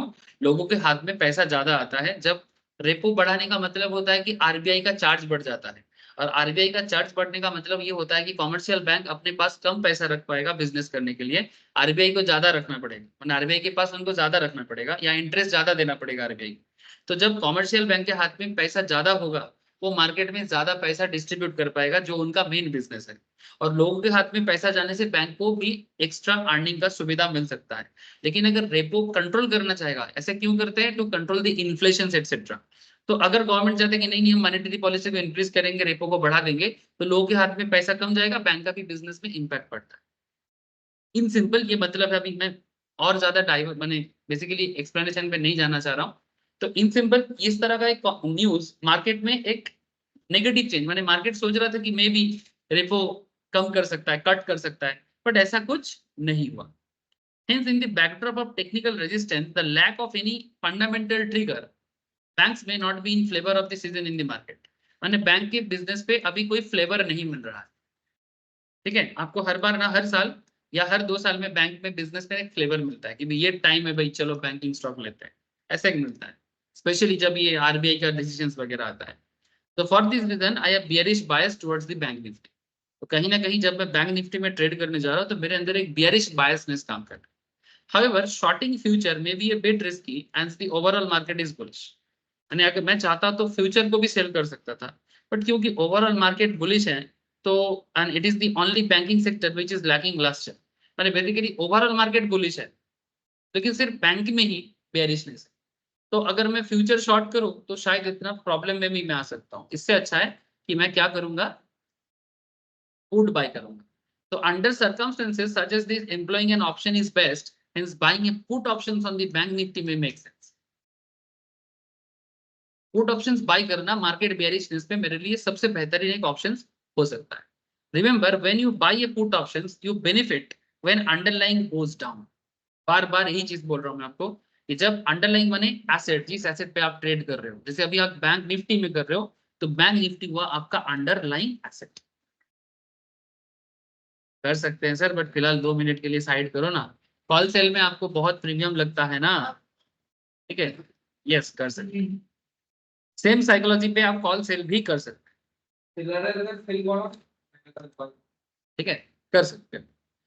बट ये जो भी 10-11 पॉइंट हम लोगों ने यहाँ पर एक अंडरस्टैंड करने का कोशिश किया, डिफरेंट केसेस में डिफरेंट अंडरस्टैंडिंग हो सकता है, बट ये एक फंडामेंटल ट्रिगर है जो आपको बायस करता है बैंक निफ्टी में ट्रेड करने की, और वो भी क्या ट्रेड, बियरिश ट्रेड। अब बैक्ड बाय दिस रीजनिंग, ये रीजनिंग माने जो लॉजिक आपके दिमाग में आया, यहाँ पर 18,400 put options trading at A premium of 315। 18,416 में बैंक निफ्टी एक्चुअल में ट्रेड कर रहा है, और 18,400 टका का जो पुट ऑप्शन है मैंने स्ट्राइक, 18,400 मैंने स्ट्राइक, ये ट्रेड कर रहा है 315 टका premium. Remember, to buy these 18,400 put options, I will have to pay the required 315 in this case.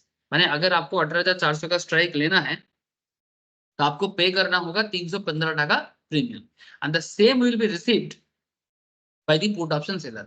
माने आपका ये 315 टका जो पेमेंट होगा ये किसके नाम पे रिसीव किया जाएगा, पुट ऑप्शन सेलर के नाम पे रिसीव किया जाएगा। नहीं, 315 इंटू क्वांटिटी जितना होता है, ये पर यूनिट पे प्रीमियम का वैल्यू होता है ओवरऑल माने बेसिकली, ठीक है। अब ये प्रीमियम उनके नाम पे क्रेडिट होगा सेलर के हाथ पे, और आपके हाथ पे क्या होगा, डेबिट, ठीक है।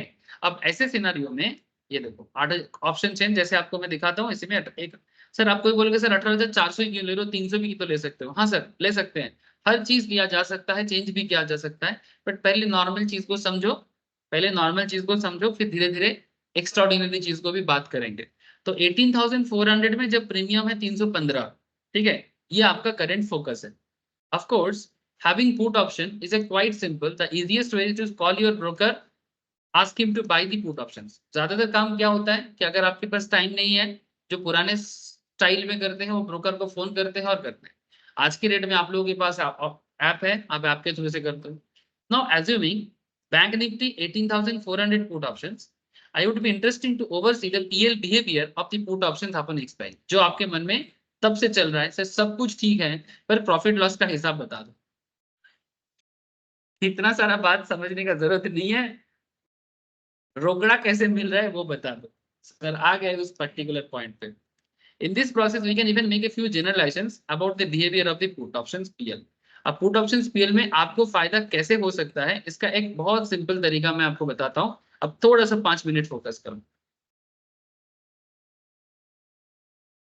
Again the concept is about intrinsic value of a put option, जैसे कॉल में हुआ था वैसा पुट में भी हो, ठीक है। लेकिन यहाँ पर वहां पर स्ट्राइक माइनस स्पॉट हुआ था, यहाँ पर स्पॉट माइनस स्ट्राइक, ठीक है, थोड़ा चेंज हो जाता है। IV of a call option, ये देखो IV of a call option क्या है, spot minus strike. IV of a put option is strike minus spot.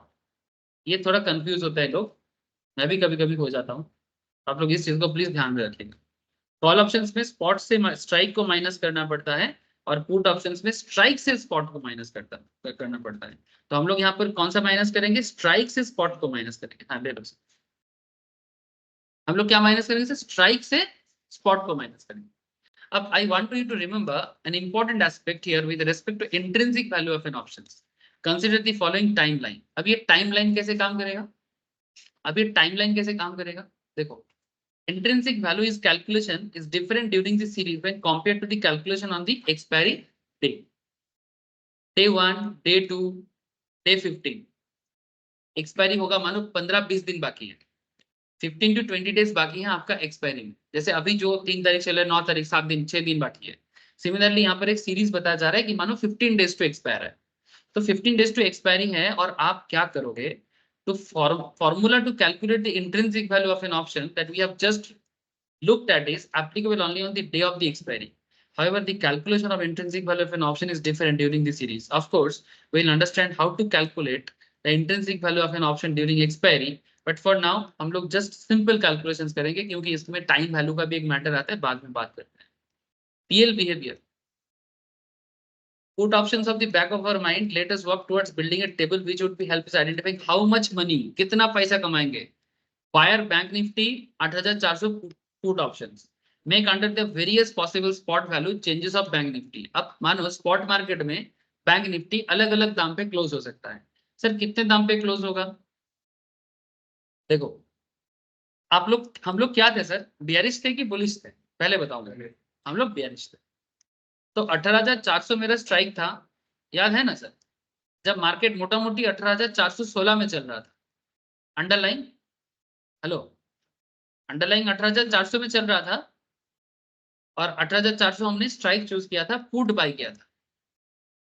Market अगर 16,195 में जाता है, माने कम से कम 100-150 पॉइंट में अगर चेंज होता है, ऐसे बैंक निफ्टी में होता है कि रे हाई की मायना, ट्रेडर बैठा है पूछ सकते हो, होता है बैंक निफ्टी, ठीक है। 16,195 में अगर जाता है आपके, होता है बैंक निफ्टी में इस तरह का चेंजेस देखने को मिलता है। प्रीमियम पेड तुमने कितना किया, जो बायर के पॉकेट से गया 315 टका। इंट्रिंसिक वैल्यू कैसे कैलकुलेट करोगे, स्ट्राइक माइनस स्पॉट। स्ट्राइक है 18,400, स्पॉट कितना है अभी, से फॉर एग्जांपल ये स्पॉट 15 डेज लैटर भी हो सकता है, 10 डेज लैटर भी हो सकता है, 7 डेज लैटर भी हो सकता है, 30 डेज लैटर भी, मतलब 25-26 दिन बाद भी हो सकता है। सो कॉन्सेप्ट इज आप बेयरिश हो कि नहीं, ये इंपॉर्टेंट है कि मार्केट यहाँ से कितना नीचे जा सकता है। तो अगर 18,400 से 16,195, तो आपका इंट्रिंसिक वैल्यू होता है 2205। तो आपका पीएल कैसे होगा, 2205 से 315 टका का प्रीमियम माइनस करोगे जो आपके पॉकेट से डेबिट हुआ था, तो 2205 माइनस 315 करने से 1890 टका आपका प्रॉफिट एंड लॉस होता है इस पर्टिकुलर ट्रेडिंग से। इसका मतलब पुट ऑप्शन जब कर रहे हैं, सबसे पहले हम लोग उस शेयर को सेल कर दे रहे हैं। हाँ, सेल कर देना, तुम बाई कर रहे हो, बाई क्या बाई कर रहे हो, सेल करने का राइट बाई कर रहे हो,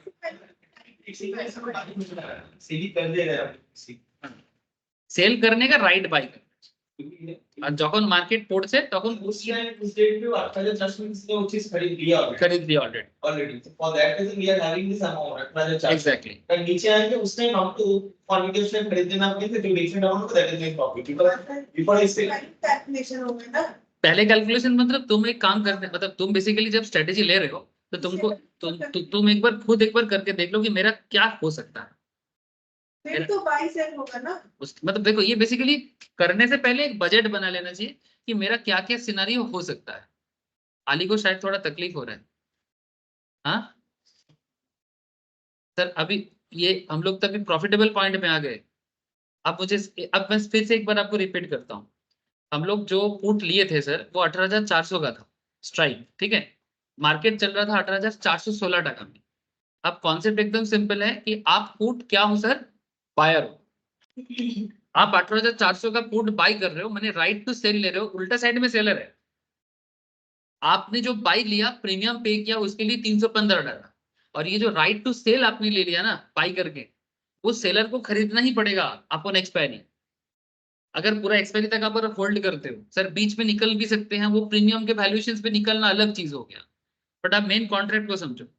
अब इसमें जब मार्केट एक्सपायर होगा, सपोज आप बेयरिश थे ना, सिंपल सोचो, आप इतना कॉम्प्लेक्स मत बनाओ। 18,416 का मार्केट में चल रहा था, आपका कॉन्सेप्ट तक के पीछे मैंने आपको 10-11 पॉइंट यहाँ पर एज पर दी कॉन्सेप्ट बताया। ऐसे मार्केट सिनारियो में अलग अलग और भी technical fundamental reason add on हो सकता है, या कुछ चीजें यहाँ से माइनस भी हो सकता है, जैसे कि मानो क्यों बैंक निफ्टी गिरेगा। আজকে যে মার্কেটের সিনারিও সেটা হচ্ছে আজকে পুরো এই কনসেন্ট্রেশন পারফরম্যান্স আজকে Nifty, bank Nifty, Nifty Nifty 50, পুরো एग्जांपल একদম পারফেক্ট উদাহরণ আজকে বেটার নিফটি। ठीक है। अब चलो इसको समझते हैं, उसको समझ गया आज का मार्केट के साथ आप लोग बाद में समझना। लेकिन पॉइंट इज दैट कि अगर मार्केट इस पर्टिकुलर पॉइंट से गिरता है, जो आप सोचे थे कि 7-8 दिन में या 10 दिन में गिरेगा, तो आपको इतना मैक्सिमम प्रॉफिट हो सकता है। फिर अगर मार्केट मानो 16,000, माने यहाँ पर अलग अलग जो रैंडम चीज दिया गया है, ये पत्थर की लकीर नहीं है, ये रियल लाइफ में कुछ भी हो सकता है, लेकिन ओवरऑल आपका बेयरिशनेस है कि नहीं, ये देखना है। 16,510 में आके रहेगा, फिर भी प्रीमियम पेड आपका वही है। प्रॉफिट कितना रहेगा, जब तक आपका इंट्रिंसिक वैल्यू पॉजिटिव है, जब तक आपका इंट्रिंसिक वैल्यू पॉजिटिव है, तब तक आप फायदे में हो। देखो सर, जब मार्केट, यहाँ पर इंटरेस्टिंग देखो सर, जब मार्केट 17,770 में भी है, when market is 17,770, then also you are bearish in the market, माने 18,416 से मार्केट नीचे ही आया है ना। तो अगर 18,416 से मार्केट नीचे आया और आपका स्ट्राइक 18,400 है, तो 18,400 से आप 17,770 को माइनस करो, तब भी आपका इंट्रिंसिक वैल्यू 630 का है, और आपने प्रीमियम पे किया 315 टका का, तो 630 से 315 माइनस करो तो 315 का फायदा आपको अभी भी है। तो माने ये बहुत हल्का सा नेगेटिव था, फिर भी तुमने फायदा किया। लेकिन इस केस में आप तभी लॉस में जाओगे जब मार्केट पॉजिटिव होना चालू हो जाएगा। जैसे आपका स्ट्राइक 18,000, आपका स्ट्राइक 18,400 है, मार्केट 18,416 में था, लेकिन आपका स्ट्राइक तो 18,400 में है ना, तो स्ट्राइक आपने 18,400 लिया, माने मार्केट उससे नीचे आना चाहिए, पर 18,400 में मार्केट नीचे नहीं आया, जहां था वहीं पर रह गया, आपका 315 टका लॉस। मार्केट 18,715 में चला गया, 315 लॉस। मार्केट 19,030 में चला गया, फिर भी जो प्रीमियम पे करोगे वही मैक्सिमम लॉस है। Profit unlimited, loss fixed. Concept is very simple. As a call options put, sorry as a put options buyer, market bearish है, ये कॉन्सेप्ट में आपको सबसे पहले, और बाय में भी ऐसे ही हाँ, कॉल बाई में भी सिमिलर काइंड ऑफ था, unlimited profit minimum loss. Put options by में भी वही हो रहा है, unlimited profit minimum loss. Buying में ये चीज होता है, लेकिन उसमें कॉल ऑप्शंस बाई में आप बुलिश होते हो, पुट ऑप्शंस बाई में आप बियरिश होते हो। तो बेसिकली मार्केट आपको दो तरह का ही मौका देता है। जब आपको बुलिशनेस का मौका होगा तो आप कॉल बाई करो, जब आप बियरिशनेस का मौका में रहोगे तो आप पुट बाई करो। ये बहुत पॉपुलर है, put buying option is very very popular, because market में तो बियरिशनेस बुलिशनेस चलता रहता है। ठीक है, जैसे कि आज का मार्केट में जैसे নিফটি 50 দেখুন চার্ট খুলুন।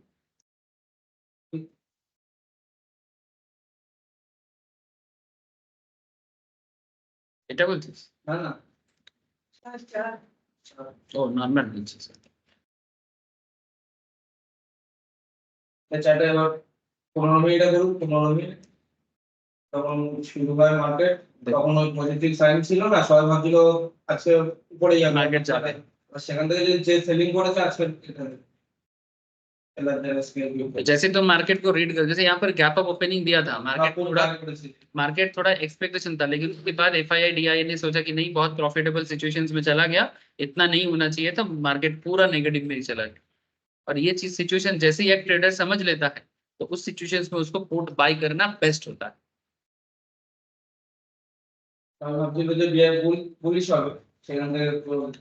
ठीक है, तो आपका माइंड सेटअप एकदम क्लियर कट जाना चाहिए। अच्छा, अब कोई बोलेगा सर मैं यहाँ पर तो समझ नहीं पा रहा था, मार्केट तो बुलिश था। अरे सर, यहाँ नहीं समझ पा रहे थे, कम से कम जब मार्केट चेंज हो रहा था तब तो समझ में आएगा कि मार्केट का मोमेंटम बदल रहा है। अच्छा, कोई यहाँ पर भी समझ लेगा, फिर भी मार्केट जब गिर के यहाँ तक आ गया तब भी तो तुमको मोमेंटम समझ में आ रहा है, अब भी आप पुट बाई कर सकते हो। तो बेसिकली पुट बाई करने का मौका आपको तभी मिलेगा when you are bearish about the market और you are bearish about the stock. और जब भी ऐसा होगा इंट्रिंसिक वैल्यू के साथ कैलकुलेट करके आपका प्रॉफिट लॉस सिचुएशंस का समझ में आ जाए। ठीक है, अगर आप कॉन्सेप्चुअली समझना चाहो तो कॉन्सेप्ट एकदम सिंपल था। आपने 850 का जो रिलायंस का शेयर वाला एग्जांपल याद करो। आप राइट टू सेल बाय करते हो कॉल ऑप्शंस पे, तो जो सेलर है उसको खरीदना ही पड़ेगा आपसे। और वो भी अगर कम दाम हो जाता है आपको फायदा, क्योंकि आपने ज्यादा दाम पे बेचा। आपने ज्यादा दाम पे बेचा, सपोज आज गोल्ड का दाम ज्यादा है, आप किसी को बोलते हो कि नहीं हमको फ्यूचर में इतने दाम पे लेना है, तो आप अभी आप ज्यादा दाम पे बेच दोगे तो कल मार्केट में कम दाम पे रहेगा, आप फिर से खरीद लोगे तो आपको फायदा है, क्योंकि आपने ज्यादा में बेचा कम में खरीदा। सिंपल मतलब। अगर आज अगर 72,000 सोना का दाम चल रहा है तो 72,000 में किसी को सेल करते हो, और तुमने राइट टू सेल अपने पास रखते हो, और जब दाम कुछ दिनों बाद कम हो जाता है तो तुम ओपन मार्केट से सस्ता दाम पे खरीद लोगे, तो जो गैप होगा वो तुम्हारा फायदा है। ये सर नो उसके बाद चलो। आज आली थोड़ा सा कंफ्यूज हो गया ज्यादा।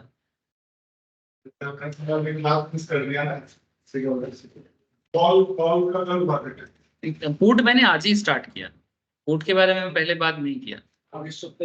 ठीक है, हाँ हाँ आज कंप्लीट क्लास में मेरा कंप्लीट है। अच्छा ठीक है, नेक्स्ट क्लास में मैं आपको ना और डिटेल्स में समझाऊंगा। ये खत्म नहीं हुआ, ये पुट के बारे में ना अभी और बात करना बाकी है। ठीक है, जितना आज मैंने करवाया आप लोग एक बार घर पे हो सके तो मेरे से बैकअप लेके एक बार घर पे देखो, कुछ तो समझ में आएगा सर। ठीक है, और नेक्स्ट क्लास में मैं जब इसका और फाइनलाइजेशन करूंगा तो आपको और क्लैरिटी होगा। अभी बहुत बात होगा सर, कंफ्यूज अरे चिंता करने का जरूरत नहीं है, क्योंकि ये पुट और कॉल पे इतना बात चलेगा ना कि धीरे धीरे आदत हो जाएगा। फर्स्ट टाइम सुनने पे थोड़ा सा लगता है कि क्या चल रहा है, पर धीरे धीरे आदत होता है। ठीक है, बाय सर, नेक्स्ट वीक मिलते हैं। प्रिंस देवो, समझ में आया सर? हाँ सर, बट सर कंफ्यूजन तो हो रहा है, तो थोड़ा सा रहेगा सर, थोड़ा सा रहेगा, पर धीरे धीरे मैं आपको बता रहा हूँ कि क्लियर हो जाएगा। ठीक है सर, ठीक है, ठीक है। Okay sir, okay sir. Okay sir. Sir হ্যাঁ দেখো ভিডিওগুলো বল, পাওয়া যাবে? ভিডিওগুলো পাওয়া যাবে? হ্যাঁ পাওয়া যাবে না কেন, পাওয়া যাবে। অপশন অপশন এরিয়ার। হ্যাঁ হ্যাঁ, আমি ব্যাকআপ চাই তো আমি দিয়ে দিচ্ছি, হ্যাঁ স্যার, লেটেস্ট যেগুলো হয়েছে। ঠিক আছে দিয়ে হ্যাঁ দিচ্ছি। ঠিক আছে। Okay sir, okay, bye sir. Bye sir, by.